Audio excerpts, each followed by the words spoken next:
he's somewhat of a social media icon at this. Well, of course he is. I mean, when you're famous, I mean, you know. Well, I mean, you posted a few pictures and videos, and honestly, Yes. it got liked and shared. I feel like Right. over 100 times Right. at least. Right. And he does autographs too. Oh, does he? Yeah. How is it? Yeah. Is it like chicken scratch?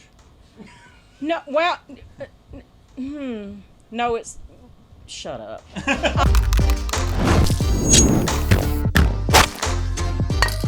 Never. Well, we'll get things rolling. This is another edition of the Purple Priday podcast. Did you watch the first edition? Of course I did. All right, so Of course I did. before we dive into questions, let me introduce our guest on this one. So we're hanging out with the famous Donna Motter of Yes. University Police, and Yes. she's an administrative assistant here, which honestly, Right. you're the glue that holds the entire office together, from what I understand. Some days. Yeah. Some days. Yeah, so let's back up. Did you watch the first podcast, and what did you think of it? Did Dr. Lyles do the first did really podcast well. justice? He did really well. I mean, he's just a funny guy in general, but he handled himself. I honestly, I knew of some of the Star Wars things. I didn't know anything about it, but I didn't want to tell anybody. Yeah. That's accurate. Well, all right. So look, tell me this. So today, we're going to cover a bunch of topics today, Okay.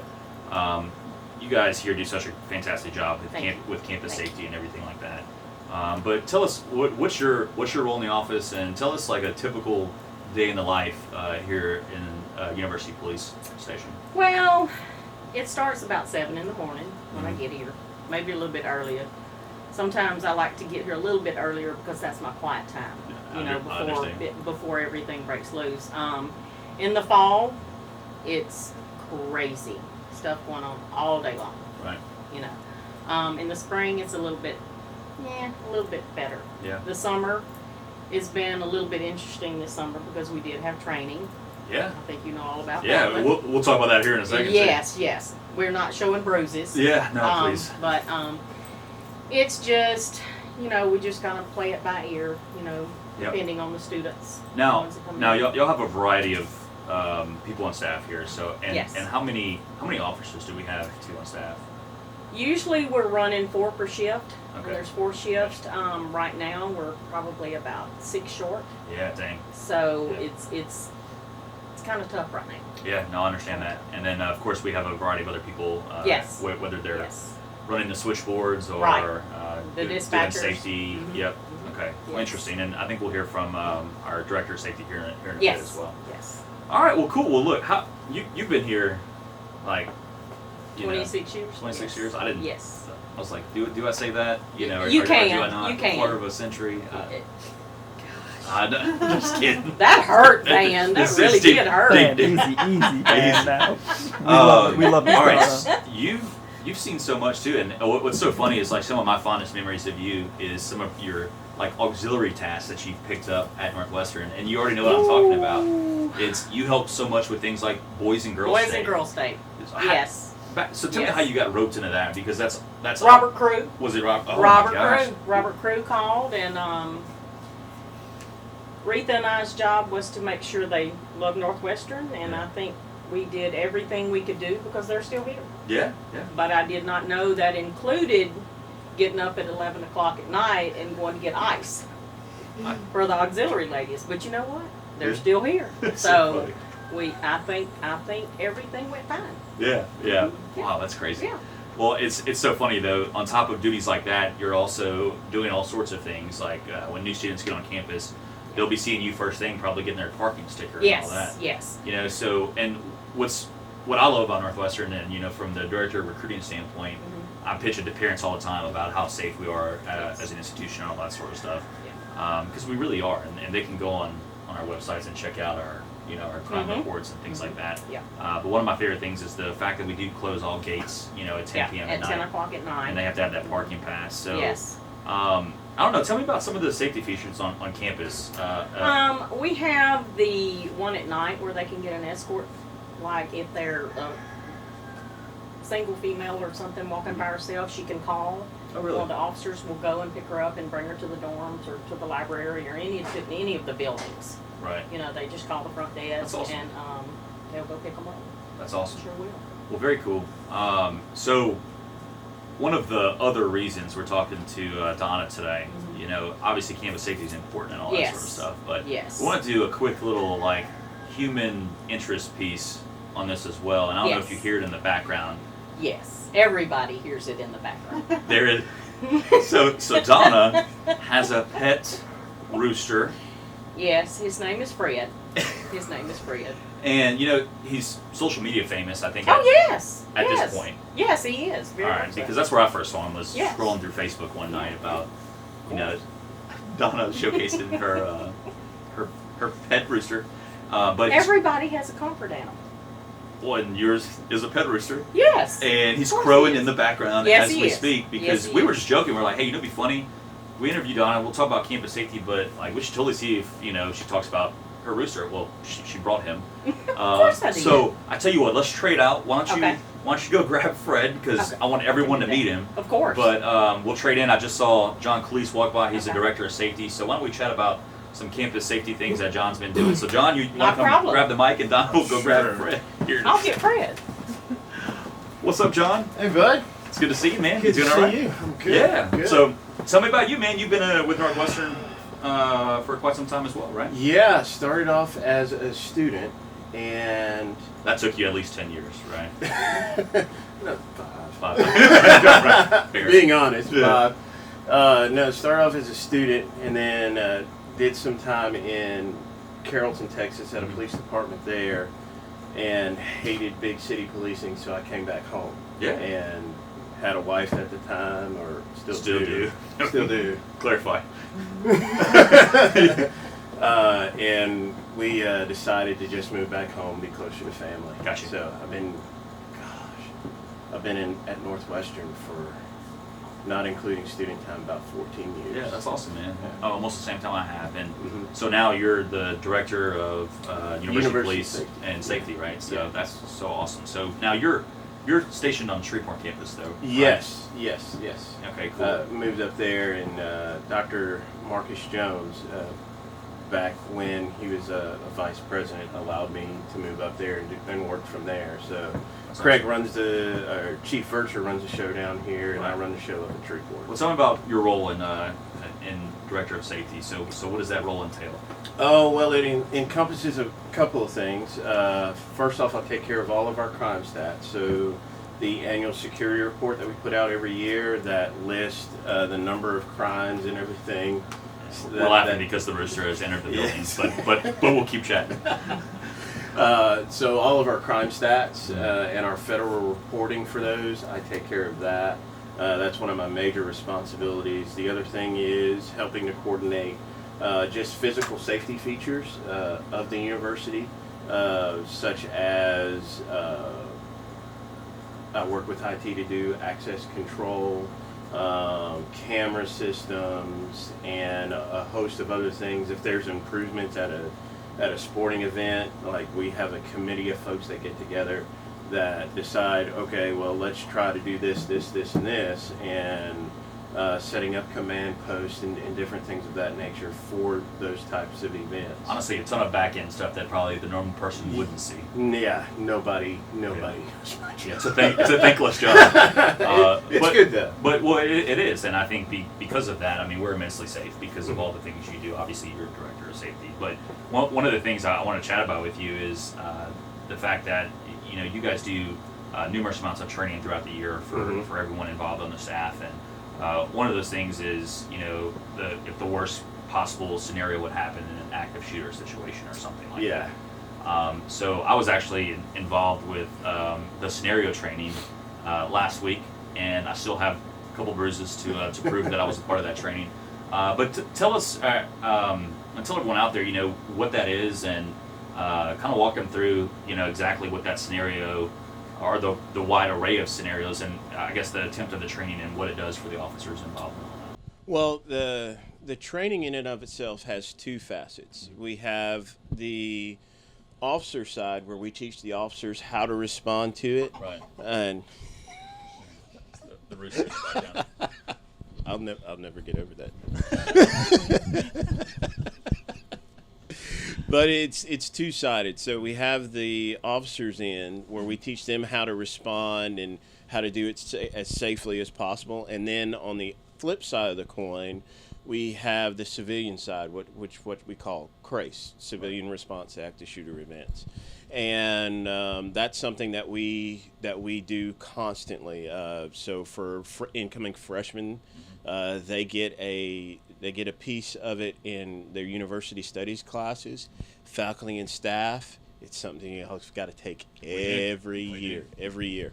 But it's just to help ingrain a thought process of, what to do when something happens. And believe it or not, we've actually seen fruits of it bear out.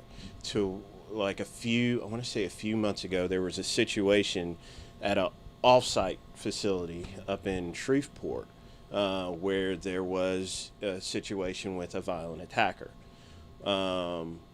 Our students and faculty were together, and they were able to just respond to it at the drop of a hat like that, secure themselves.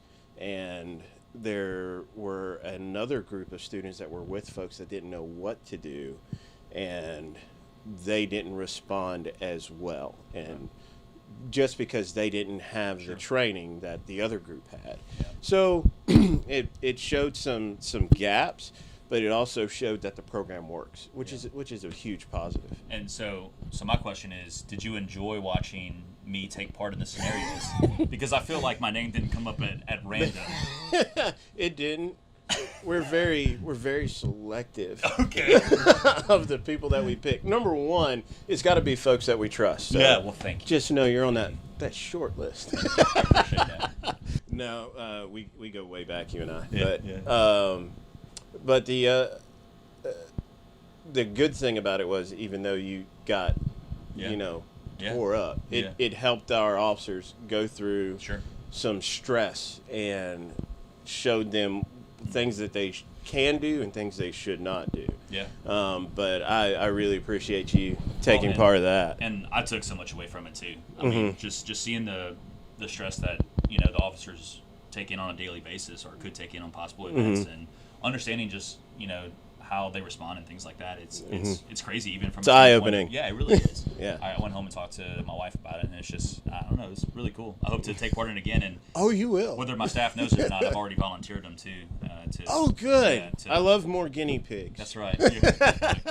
You're funny. Well, John, it was so great to talk with you today. Me too, bud. I know our other guest and a half really wants to get on some camera, because I see him right now. So that is not a half. That is a whole. That is a whole rooster. That is a whole rooster right there. Is what that is. Well, John, it's a pleasure talking with you, man. No problem, brother. Let's swap in one more time for Miss Donna and Fred. Of course. What's up, Fred? Say hey, Van. I don't know. Here, I'll hold your mic. I feel like I should put it closer to Fred. I don't know. Yeah, he might say something. I'm not sure what he's going to say yet. All right, so let's start from the beginning. How did? Can't take this seriously. I know it's not normal. I know time. this. I know. I know. But let's start from the beginning. How did Fred come to be your pet? Fred actually belongs to my cousin Allie, that lives next door to me, and she's had him ever since he was a baby. And he's grown up, on the hill up there. And last year during COVID, when Northwestern was shut down, I was home a whole lot. Yeah. And I would go sit out on the porch and rock every day. Well, Fred started coming over. So I started feeding Fred bread, which he's like a dog. Yeah. If you feed it, it comes back. Right. So every day, Fred would come back. Well, then Fred started crowing under my window at 4 o'clock in the morning. So I would raise the window and holler at Fred. So then he started going to the front door and crowing every day. To be let in the house? No. He just wanted his bread. Oh, I see. But the only time he comes in the house is like when it snows. But he's not like on my floor. He's in a kennel. But he did stay in the house, and he did crow at 4 o'clock.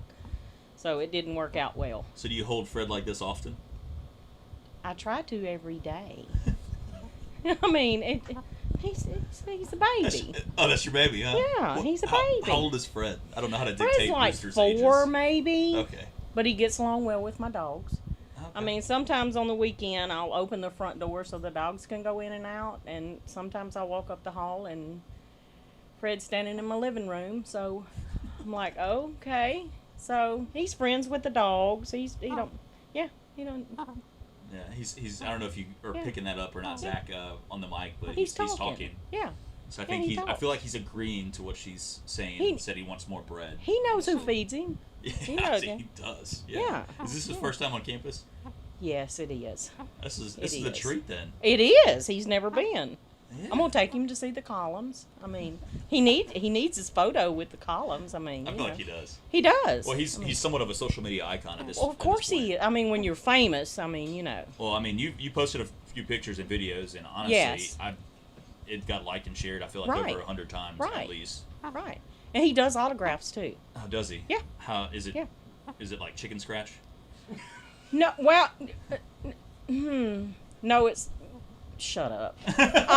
No. Actually, you know, one day I have weird ideas sometimes. Yeah. So I said, you know, Miss Karen Terrell painted a picture of him for me. Oh, really? Yes.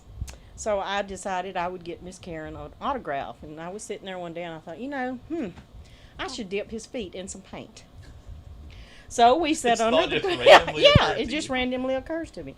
So I did, and he didn't mind it a bit. So we have his autograph for Miss Karen Now, on a canvas. I understand. So I saw a video, I guess, on your Facebook. Yes. You have a full blown leash. Oh yeah, That's a tuxedo. Yes. Combo. yeah. Does he enjoy walking on said leash? He runs. He hadn't learned to walk yet. He don't like the leash very much. Really? No, doesn't- it's not his friend. It's fair. No, But he it's not feels his pretty friend. when he's wearing that leash. Oh He yeah, has a oh yeah. tuxedo. He's you know how males are. You know they feel pretty. They stick their chest out. Yeah, you know. That's why I wear the bow tie. What are you Right, talking right. about? I could get him a bow tie. That You would should. be cute. That'd be a rooster bow tie. I need to do that. That's the next investment. Just the bow tie, though. So Yeah. he's like classy, but still casual And you know, at the same time. my daughter's gonna say mom's dumb, but I did think about ordering him a helmet. For You know, they have those on Facebook. You can get one of those miniature Rooster helmet. Northwestern helmets. I should do that. That'd be awesome. Haley, Yeah, that's right. Hook her up with the Northwestern. hook me up helmet. with a Northwestern helmet. Fred, he how would do you, wear that. How do you feel about all this? His pupils He's shy. dilated like crazy just now. He's shy. Kind of scared me. He's a little shy. You know, I'm deathly afraid of certain birds. I don't know if you know that about Why? me. Well, I'll tell you. So you know those drive-in safaris? Yeah. So I went to one time, and an emu Just or a minute. emu, whatever the Just a correct minute, he's pronunciation is. sleeping. Just a minute. Are you about to put him to sleep right now? He's tired. Today's been a long day. Hold on. Wait. Stop. Then you stop. You take a nap. We're busy. Okay, go ahead. Well, that's amazing. First of all, that he listened. Number one, but yes, this emu came inside of my car while we were on this drive-through safari. My kids weren't even with me. That's how much I enjoy drive-through safaris. Wow. FYI. Okay. But Okay. stole all the food and scared me to death. I mean, I faced death with this emu. Wow. Yeah, and I'm sure people had similar experiences. I mean, those things are Well, ferocious. you know, we have Ostriches too, both of we them. have a certain said person that was on camera a few minutes ago, that is afraid of birds. Really? Yeah, and we So what you're saying is we John may would not want to hold Fred. we may or may not have gotten a phone call from someone at a business close that actually had a bird. So we may or may not have went and picked up the bird and put it in his office. Oh, that's funny. I see our really tight-knit family group here. Oh yeah. Yeah. He appreciated it. He appreciated I it. bet he did. He sounded like a girl screaming, but he appreciated Yeah, it. that's funny. He did. Well, I'm so glad we got Fred on camera I today. know. This So has been he's just chilling. and he's honestly sleeping at this point or close to it. He's just chilling. This is crazy. Well, look, so let's close with this, right? So Yes. let's finish with the campus safety piece because that's where we started. So, what would you tell a parent or a student who's interested in Northwestern about campus safety and our environment here on campus? I think we have one of the safest campuses around. You know, our officers are on of course, 24/7. You know, you always see them around campus, driving. Some are parking in parking lots, watching the academic buildings, you know. I mean, and like you say, we close the gates at 10 at night, and the only entrance is right here on Caspery. So it's not a detention center or anything, but you can feel safe. Yeah, You know, well, I and mean, that's an important hybrid Yes. feeling, I guess you could say, Yes. right? Yes. But you know, I think from my standpoint too, it's if you don't get that from Yeah. Miss Donna, which I feel like it's like Mama Donna to Exactly. like a ton of students here. You know, that's that Yes. feel here, and I know. Yes. So let's talk about that piece before we end because I think that's important. I feel like you've adopted so many students over the course of your time here as like your Yes. almost your babies, right? Yes, So yes. I know, and particularly I think some of the basketball team, right? Aren't you? Oh, that's Don't you love that's some- my heart. Yeah. That's So my heart. I mean, I think that's so cool, and I think it really showcases who we are as an institution. I think we all kind of take on students as our own, and I know you have over the course of your time here. So I'm sure some of them will be excited to watch this too, Oh, they will. to see Fred in action Well, of while you course. talked about all this. Of course. Yeah. Well, awesome. Well, thanks so much for spending some time with us today. And we hope you enjoyed not only the campus safety talk, but meeting a local celebrity in Fred. And this has been the second edition of the Purple Priday podcast. Remember, we'll be back for more every few weeks, really finding the hidden gems on campus like we see here today. But also we'll have some cool interviews coming up in the future. I know Dr. Hondel is going to be doing one from the provost standpoint, talking about academics. We'll be doing one closer to school year with our head coach, Brad Laird, talking about some football action. So we're going to start diving into some really cool topics here. So y'all stay tuned and make sure to subscribe to our YouTube channel and make sure to keep liking and sharing as we put these on social media. So as always, fork 'em demons. Subscribe, everybody, not subscribe.